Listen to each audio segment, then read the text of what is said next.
Rob here. I've been here all my life, and our farm is just north of Lake King. My father, he was obviously only doing what he knew at the time when he was farming, and he cleared most of this place, and so I was actually a part of that when I came back from high school. I had the privilege of seeing the bush in its virgin state.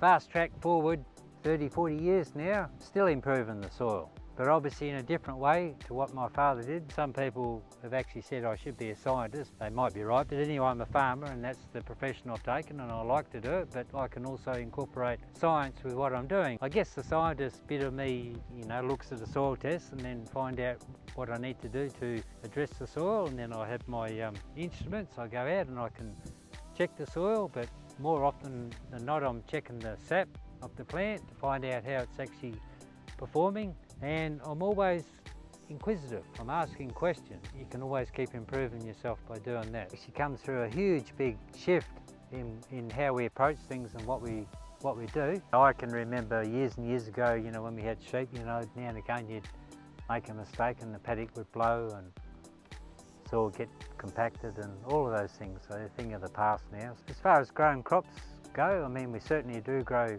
a lot better crops.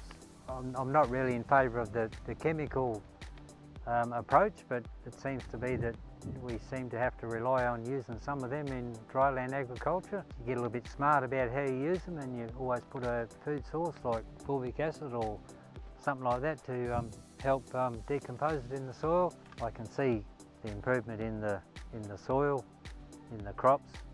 By the same token that we have to be economical with what we do, the other cousin to that is the sustainable part.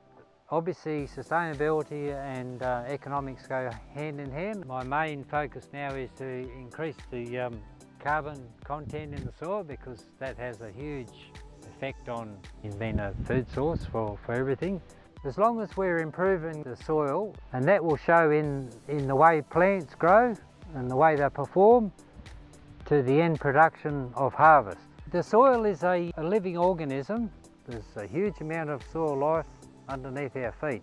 Whenever you go out to the paddock and you're actually going to put something on or spray something or spread something, you should ask yourself, am I harming the organisms or am I helping them?